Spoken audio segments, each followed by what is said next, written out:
Hey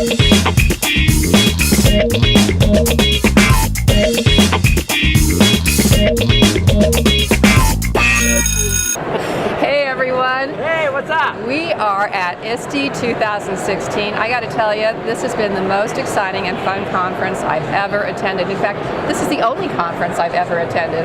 Yeah, she's liked it so much. She's liked it so much. She's been journaling about it for days, and Yeah. I will sneak some of those journal entries, Dear Diary, and I'll publish them online. Right. They're really pretty fascinating. But really, what's more fascinating is meeting Kim Meldrum.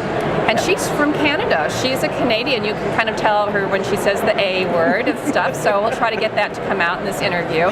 But she's published a really fascinating book called Assessment That Matters, and we're here to talk to her about this. So we thought we'd start you off with a pop quiz. Okay. Because, unprepared assessments, right? Yes. Ones that you don't even know. I just hate that word, pop quiz, pop quiz. Okay, pop quiz. So, and even better, what's in my pocket? What's in your pocket? Is it A, keys? Is it B, coins? Is it C, mints? Or is it D, all of the above? All of the above. Well, I would say it's probably all of the above. Even better, why in the world would that even matter as a question? Exactly. It doesn't. Because you know what I have to tell you, none of pop quizzes or multiple choice, any of that is included in my book. Oh, Good. darn. Yes. I'm not reading it then. Forget it. Oh no, I love it. Just I kidding. love it. I haven't given a real test or quiz in almost 10 years. Oh, I like yeah, you. Yeah, we're That's excellent. We're project based Yeah. mainly, Super. and our students build a portfolio, so you can identify with that. Yeah, That's great. We're your people already. Yeah. That's great. Conversations for assessment. You see, Yeah. and that's assessment that matters. Yeah, it does. So tell us about your journey to this point.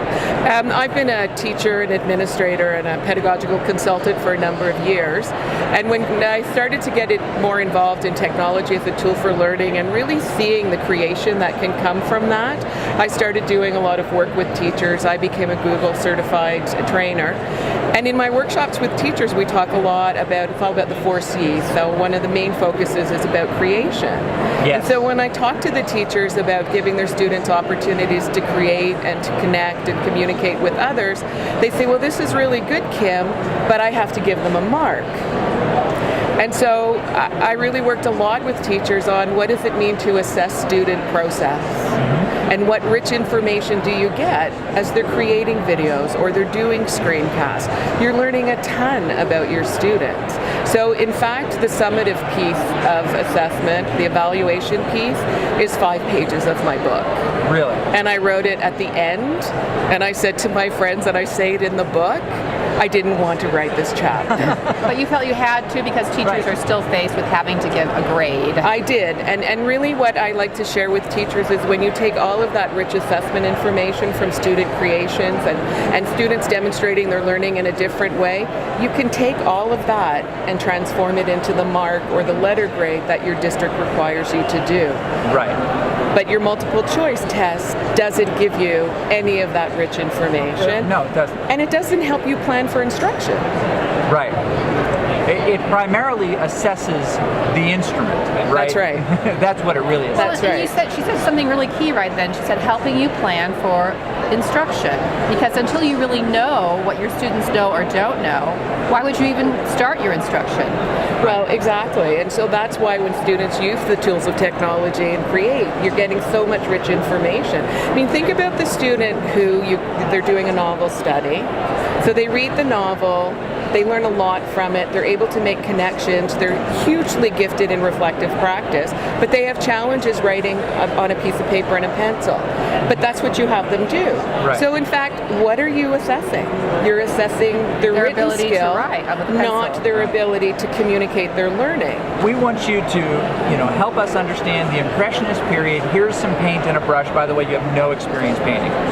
Do that. Yes. So do you have a good, maybe a story, a classroom story that helps to describe really the direction you come from in assessment? I mean, is there a good anecdote that you can share with us and our teachers? You know what, there's a number of anecdotes, but one that I really like to share because it's a bit sad in the sense that it came to light when the child was in grade 11.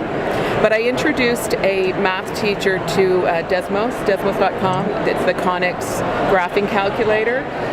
And she brought it to her kids. I let them my Chromebooks, and she used to do a conics project on paper. It took 3 weeks. So I said, here, try this. And she was game. So she introduced it to the students. They learned about it through YouTube. They taught themselves. I went in the class one day and said, you know, it would be really great if someone would make me a little YouTube video about this. Okay, so half an hour later, I get a ping, and there is this brilliant YouTube video from Adrian. It's actually on my YouTube channel, talking about his creation and how he did it and how he made folders. And I thought this was amazing.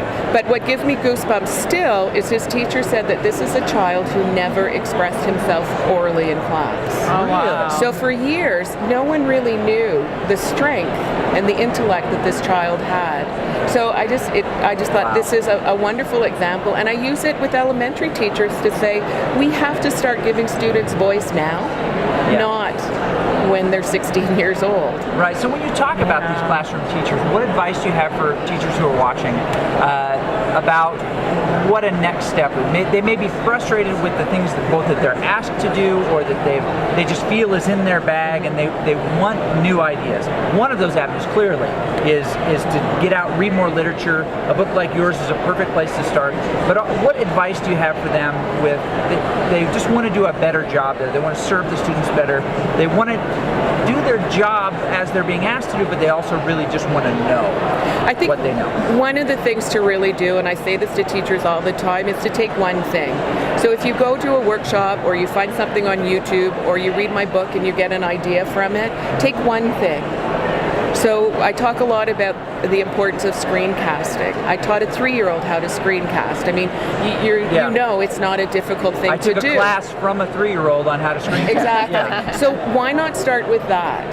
And then what I always say is you're not adding something on. What you need to do is say, I can now give up something that I've been doing, a practice that maybe worked for me before, but now I can replace it with something else. Because teachers get anxious because they feel we're adding on and adding on.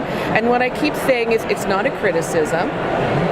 Celebrate what you did before and recognize that times changed. We've evolved. You've got rich technology and a really different group of learners. Yeah. So just take one thing at first and give it a try.